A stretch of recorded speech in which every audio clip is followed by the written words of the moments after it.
Assalamualaikum warahmatullahi wabarakatuh. Salam sejahtera bagi kita semua. Om Swastiastu, Namo Buddhaya, salam kebajikan. Perkenalkan, nama saya Rolis Ayuditasari, Sarjana Ekonomi, Magister Akuntansi. Saat ini saya merupakan salah satu dosen program studi manajemen Fakultas Ekonomi dan Bisnis Universitas PGRI Madiun. Perkenankan untuk kesempatan kali ini, saya akan menyampaikan mata kuliah yang akan saya ampu, yaitu mata kuliah analisis laporan keuangan.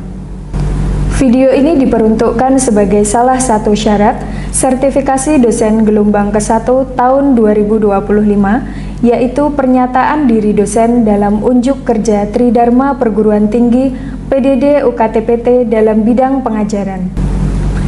Dalam keseharian saya sebagai dosen, tentu berkewajiban melaksanakan Tridharma Perguruan Tinggi dalam bidang pengajaran, penelitian, dan pengabdian kepada masyarakat. Selain melaksanakan Tridharma Perguruan Tinggi, saya juga sebagai dosen dengan tugas tambahan, yaitu sebagai penjaminan mutu Fakultas Ekonomi dan Bisnis Universitas PGRI Madiun, sekaligus sebagai pengurus Tech Center Universitas PGRI Madiun. Sesuai dengan bidang ilmu saya, yaitu akuntansi keuangan dan perpajakan, yang difokuskan pada mata kuliah yang akan saya presentasikan, yaitu mata kuliah analisis laporan keuangan. Mata kuliah ini terdiri dari 3 SKS, yaitu 2 SKS termasuk materi dan 1 problem solving berdasarkan case study yang diambil pada mata kuliah ini. Mata kuliah ini disampaikan dengan metode DIA, Delivery, Interaction, and Assessment, dalam proses pembelajaran yang ada di kelas secara offline. Adapun media yang saya gunakan dalam pembelajaran adalah LMS, WhatsApp Group, dan Telegram. Sebelum saya menyampaikan video pembelajaran, saya akan menyampaikan terlebih dahulu capaian pembelajaran dari mata kuliah analisis laporan keuangan. Adapun capaian pembelajaran dari mata kuliah analisis laporan keuangan, yaitu diharapkan mahasiswa mampu memahami konsep secara teoritis secara mendalam tentang analisis laporan keuangan. Mahasiswa mampu menghitung dan merumuskan kinerja perusahaan sesuai dengan keputusan yang berlaku. Mahasiswa mampu menganalisis laporan keuangan perusahaan. Adapun pokok pembahasan dalam mata kuliah analisis laporan keuangan diantaranya ruang lingkup analisis laporan keuangan, laporan keuangan, analisis rasio, analisis perbandingan laporan keuangan, analisis cross-section, analisis risiko, analisis aliran kas, implementasi keuangan dalam bidang industri, review artikel terkait dengan laporan keuangan perusahaan yang ada pada saat ini, baik di Indonesia maupun di luar negeri, prediksi kebangkrutan serta menganalisis kesehatan perusahaan dengan menggunakan metode Altman, Springet, Zmijewski, dan Grover. Sebelum mahasiswa menempuh mata kuliah analisis laporan keuangan, mahasiswa harus melalui mata kuliah prasyarat, yaitu mata kuliah pengantar akuntansi 2 dan manajemen keuangan. Pada mata kuliah ini, aspek penilaiannya terdiri dari beberapa poin, yaitu yang pertama kehadiran 15%, tugas individu dan keaktifan 10%, tugas kelompok 10% berasal dari case study dan lainnya, UTS 25%, dan UAS 40%. Berikut ini adalah contoh video pembelajaran mata kuliah analisis laporan keuangan dengan pokok bahasan laporan keuangan yang akan dilakukan secara luring di dalam kelas. Halo, Assalamualaikum warahmatullahi wabarakatuh. Waalaikumsalam warahmatullahi wabarakatuh. Selamat pagi. Pagi. Oke, salam sejahtera untuk teman-teman semua ya. Hari ini sehat semuanya? Alhamdulillah. Oke, baik. Jadi ini adalah pertemuan kedua kita ya. Pertemuan kedua kita di kali ini kita akan melaksanakan perkuliahan di pertemuan kedua ini dengan mata kuliah analisis laporan keuangan gitu. Sebelumnya kita sudah pernah membahas terkait pertemuan pertama kemarin ya di mata kuliah analisis laporan keuangan. Jadi di mata kuliah ini nanti kita akan mengampu mata kuliah analisis laporan keuangan yang akan kalian tempuh di semester 5 ya. Nah, jadi mata kuliah analisis laporan keuangan ini adalah prasyarat dari mata kuliah pengantar akuntansi 2 dan juga manajemen keuangan. Kan kalian waktu di sebelum semester 5 kan sudah pernah mengampu ya gitu. Oke, sebelum memulai perkuliahan, mari kita berdoa dulu ya menurut agama dan keyakinannya masing-masing. Berdoa, dipersilahkan. Berdoa selesai. Di mata kuliah analisis laporan keuangan ini kan terdiri dari 3 SKS ya, beban kreditnya. Jadi nanti ada teori dan juga studi kasus gitu. Jadi untuk sebelum kita memulai, maka untuk saat ini silahkan teman-teman untuk melakukan presensi terlebih dahulu ya. Bisa silahkan dibuka LMS-nya masing-masing di Elma-nya teman-teman dan juga di SIM-nya teman-teman yang teman-teman punya gitu. Oke, sambil menunggu pengisian absensi ya, saya mengingatkan kembali terkait dengan materi pembelajaran yang sudah saya share melalui LMS Elma ya, atau e-learning Unitma. Kalian nanti bisa akses di sana ya terkait RPS, terkait kontrak perkuliahan, kemudian terkait materi-materi dan juga upload tugas gitu. Oke, untuk selanjutnya kita langsung saja di materi ya, di materi analisis laporan keuangan.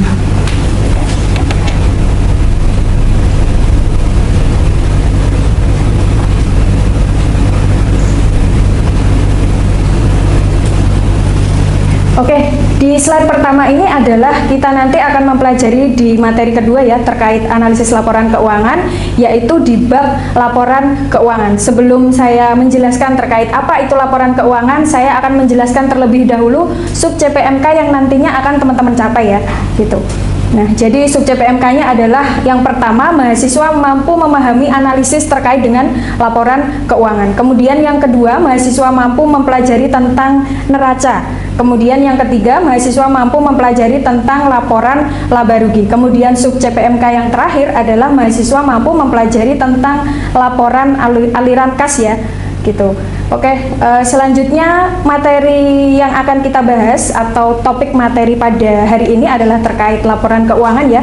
Sebelum saya masuk ke materi laporan keuangan, saya akan mereview terlebih dahulu materi yang sudah pernah saya sampaikan di pertemuan kemarin terkait dengan ruang lingkup analisis laporan keuangan. Jadi ruang lingkup analisis laporan keuangan itu adalah penggunanya investor, kemudian ada manajemen ya. Manajemen itu berkaitan dengan manajer, kemudian ada analisis juga, kemudian ada accounting. Nah, kemudian selanjutnya adalah materi terkait laporan keuangan. Nah, jadi nanti kita akan membahas laporan keuangan dan juga rasio-rasio laporan keuangan. Nah, jadi sebelum masuk ke materi laporan keuangan, sebelumnya saya akan menjelaskan dulu apa itu yang namanya laporan keuangan. Mungkin teman-teman di sini waktu di semester 1 dan 2 kan sudah pernah menempuh mata kuliah pengantar akuntansi 1 ya, dan juga pengantar akuntansi 2. Saya rasa sudah pernah diajari bagaimana membuat membuat neraca, membuat historical cost atau transaksi berdasarkan histori ya, kemudian membuat buku besar, kemudian juga membuat kayak jurnal umum, jurnal khusus, sudah pernah ya. Masih ingat ya, karena ini kan merupakan prasyarat ya dari mata kuliah pengantar akuntansi 1, 2 dan juga manajemen keuangan. Nah, jadi laporan keuangan itu adalah catatan informasi keuangan ya, catatan informasi keuangan suatu perusahaan pada suatu periode akuntansi yang dapat digunakan untuk menggambarkan kinerja perusahaan. Jadi laporan keuangan itu bisa dibaca ketika di situ dijelaskan secara detail. Jadi mulai dari aset, mulai dari pengeluaran perusahaan berapa, obligasinya termasuk apa saja. Tahu ya obligasi ya? Obligasi itu adalah dokumen gitu. Nah, kemudian laporan keuangan sendiri adalah bagian dari proses pelaporan keuangan. Nah, biasanya dalam laporan keuangan itu perlu dan butuh dipakai oleh perusahaan sebagai pengambilan keputusan gitu. Oke, sebelum saya masuk ke neraca, Saya boleh dibantu, neraca itu apa sih? Teman-teman ada yang bisa jawab? Izin menjawab. Oke, silahkan Mbak Dewangi. Jadi untuk menurut saya laporan neraca itu adalah laporan yang menunjukkan posisi keuangan dari suatu perusahaan pada suatu titik waktu tertentu. Oke, baik. Terima kasih Mbak Dewangi. Jadi neraca itu adalah sebuah laporan ya, atau bagian dari laporan keuangan suatu perusahaan yang dimana di sini dihasilkan pada suatu periode akuntansi. Jadi pelaporannya itu dalam satu periode akuntansi, berarti dalam 1 tahun, mulai per 1 Januari 2025 misalnya sampai dengan per 31 Desember 2025. Nah, itu contoh untuk pelaporan neraca. Kalau di slide saya ini ya, ada aktiva sama dengan kewajiban ditambah dengan modal. Nah, itu adalah kunci dari neraca. Nah, biasanya neraca itu pasti ditampilkan dalam sebuah laporan keuangan gitu. Oke, selanjutnya unsur-unsur yang ada di neraca. Jadi neraca itu ada komponennya ya, ketika mau membuat atau ada unsur-unsurnya. Nah, ketika teman-teman di semester 4 ya, itu kan ada mata kuliah budgeting ya. Nah, di mata kuliah budgeting itu kan ada ya, poin-poin yang masuk ke dalam neraca, poin-poin yang masuk ke dalam anggaran produksi, anggaran penjualan, kemudian anggaran pemasaran, itu kan ada semuanya. Jadi unsurnya adalah terkait aktiva atau aset. Selain ada aset, ada kewajiban. Selain ada kewajiban, ada modal. Nah, jadi yang berkaitan atau yang masuk ke dalam unsur-unsur neraca itu sudah masuk ke dalam kewajiban, aset, dan juga modal. Nah, ini semua nanti informasinya bisa kita tuliskan ke dalam laporan keuangan gitu. Nah, kemudian selanjutnya perlu diingat ya di sini. Jadi aktiva berwujud yang tidak lancar itu sering pula disebut sebagai aktiva tetap atau fixed cost ya, atau fixed asset. Jadi aktiva yang diharapkan dapat digunakan selama lebih dari 1 tahun. Contohnya penggunaan gedung, ya toh, fixed asset kan gedung kan ya. Kemudian ada alat produksi, kemudian ada investasi jangka panjang, kemudian juga ada yang namanya aktiva tidak berwujud. Tuh. Oke, selanjutnya saya contohkan neraca. Nah, jadi contoh penulisan neraca seperti ini kalau di dalam laporan keuangan ya. Jadi ada kas, kemudian ada kewajiban, ada piutang, ada total piutang, dan juga keseluruhan aset yang dimiliki oleh perusahaan. Gitu. Oke, selanjutnya sebelum saya masuk ke laporan laba rugi, saya boleh dibantu dong teman-teman apa itu laporan laba rugi? Oke, silakan Mas Rama. Jadi menurut yang saya pernah baca dari buku ya Bu ya, laporan laba rugi itu laporan keuangan yang mana itu menghitung income, pendapatan, dan beban expenses. Dan itu sebagai contoh setiap periode itu pasti ada yang 3 bulan, 5 bulan, dan 1 tahun ya bukan? Iya, betul. Dan untuk lebih kompleksnya itu ada berbagai macam, ada 8 poin kalau tidak salah bukan? HPP, terus ada pendapatan, terus revenue, terus yes, yang saya ingat cuma itu sih. Pokoknya terkait dengan HPP, revenue, dan lain-lain ya.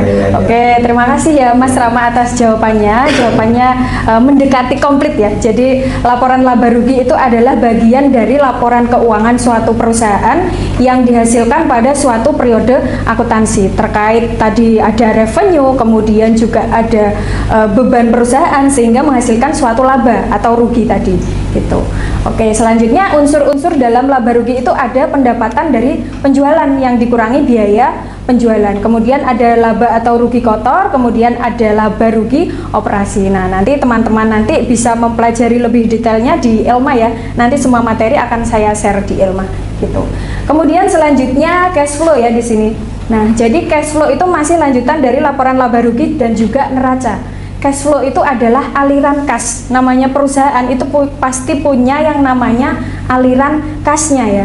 Nah, jadi aliran kas itu merupakan sejumlah uang kas yang keluar dan yang masuk sebagai akibat dari aktivitas perusahaan gitu. Jadi dengan kata lain adalah aliran kas yang terdiri dari aliran masuk dalam perusahaan dan juga aliran kas yang keluar. Jadi kalau cash flow itu adalah aliran masuk dan aliran keluar gitu. Aliran kas loh ya gitu. Kemudian di sini ada contoh laba rugi. Nah, contoh ini ya cash flow-nya. Nah, ini adalah contoh cash flow dari laba rugi sama seperti neraca tadi. Kemudian yang perlu diingat adalah hal utama yang perlu selalu diperhatikan yang mendasari dalam dalam mengatur sebuah arus kas tadi adalah memahami dari jelas fungsi dana atau uangnya, kemudian memahami dari kita menyimpannya, dan juga memahami dari investasinya. Jadi aluran kas itu mau dibawa kemana sih gitu loh. Nah, kemudian yang pertama dari fungsi likuiditas, fungsi anti inflasi, dan juga yang ketiga capital growth ya. Nah, kemudian selanjutnya adalah ada prinsip laporan keuangan. Jadi laporan keuangan itu ada prinsipnya ya, prinsip dalam pembuatannya gitu. Jadi ada berbasis accrual, bukan berbasis kas ya. Kemudian juga accrual ini kan adalah sebuah pengakuan. Accrual basis itu loh, mungkin teman-teman sudah pernah dengar ya waktu mata kuliah pengantar akuntansi 1 ada accrual basis, ada cash basis kayak gitu kan, sudah pernah dengar ya gitu. Kemudian ada pengakuan tepat terhadap nilai rupiahnya gitu. Kemudian selanjutnya ada transaksi yang terjadi jika diakui tepat secara nilai dan waktunya gitu. Kemudian selanjutnya adalah tujuan analisis laporan keuangan. Nah, ini terkait dengan profitabilitas, terkait dengan solvabilitas, kemudian juga terkait dengan rasio aktivitas, dan juga terkait dengan rasio yang lainnya gitu. Nah, kemudian kita masuk di macam-macam rasio keuangan. Jadi laporan analisis keuangan itu ada banyak rasionya ya. Ada 4 rasio keuangannya. Ada rasio keuangan yang berbasis ini ya, likuiditas, kemudian ada rasio solvabilitas, ada rasio aktivitas, dan juga rasio profitabilitas gitu. Oke, mungkin di sini teman-teman sudah pernah dengar ya, apa sih itu rasio? Saya pengen tahu dong, salah satu aja. Rasio likuiditas itu apa sih? Atau salah satu aja deh, rasio likuiditas, solvabilitas, atau aktivitas. Mungkin boleh dibantu saya? Oke, silahkan Lia. Setahu saya rasio solvabilitas itu ukuran yang menunjukkan seberapa kemampuan perusahaan untuk membayar semua utangnya. Jadi kalau rasionya semakin kecil, perusahaannya semakin sehat. Oke, terima kasih Lia atas jawabannya. Jadi di sini ada rasio solvabilitas ya. Jadi rasio solvabilitas itu berkaitan dengan bagaimana perusahaan itu bisa menunjukkan kemampuan dalam jangka panjangnya, bukan jangka pendeknya gitu. Jadi bisa disebut juga sebagai rasio leverage, juga disebut sebagai struktur modal. Nah, struktur modal ini ada di manajemen keuangan gitu. Kemudian macam-macam dari rasio solvabilitas itu ada rasio utang. Jadi rasio utang ini terhadap likuiditas perusahaannya. Kemudian ada rasio cakupan bunga dan juga rasio total piutangnya. Kemudian selanjutnya ada rasio aktivitas. Selain dari rasio solvabilitas dan likuiditas tadi ya, rasio aktivitas itu menunjukkan besarnya kemampuan aktivitas perusahaan. Jadi untuk menghasilkan penjualan atau sales ya. Nah, kemudian beberapa jenis rasio aktivitas itu ada yang namanya total asset turnover, kemudian ada current asset turnover, dan working capital turnover gitu. Nah, ini semua masuk ke dalam analisis laporan keuangan. Kemudian yang selanjutnya adalah rasio profitabilitas. Jadi rasio profitabilitas itu adalah keuntungan ya. Keuntungan, di mana keuntungan itu merupakan tujuan untuk pendirian perusahaan. Dengan demikian, rasio dari keuntungan itu tadi merupakan rasio yang terpenting pada perusahaan. Biasanya rasio profitabilitas ini sering dipakai sebagai pengambilan keputusan. Apalagi kalau di dalam mata kuliah analisis laporan keuangan ya, namanya profitabilitas itu kan keuntungan ya, keuntungan perusahaan. Jadi pasti mereka yang pertama kali dianalisis adalah terkait rasio profitnya atau rasio profitabilitasnya gitu. Nah, jadi kalau di rasio profitabilitas itu ada banyak macam dan jenisnya ya. Jadi ada gross profit margin atau GPM, kemudian ada profit margin ratio, ada PMR, kemudian ada net profit margin. Ini NPM. Nah, nanti teman-teman nanti akan lebih detailnya kita di pertemuan-pertemuan berikutnya ya. Kita nanti kan ada implementasi laporan keuangan. Jadi bagaimana sih caranya menganalisis laporan keuangan itu gitu. Selain itu nanti di pertemuan berikutnya kita juga akan membahas atau mereview artikel ya. Artikel-artikel Bapak Ibu dosen dan juga artikel yang sudah sering saya teliti ya terkait dengan analisis rasio keuangan gitu. Oke, selanjutnya adalah tujuan analisis laporan keuangan. Nah, pasti kan punya tujuan ya. Namanya kita membuat laporan keuangan, membuat analisis rasio keuangan, pasti ada tujuannya. Nah, jadi tujuan untuk likuiditasnya adalah ini ya, untuk mengetahui kemampuan perseorangan, perseroan untuk bisa memenuhi kewajiban lancarnya. Kewajiban lancarnya itu adalah kewajiban di perusahaannya gitu.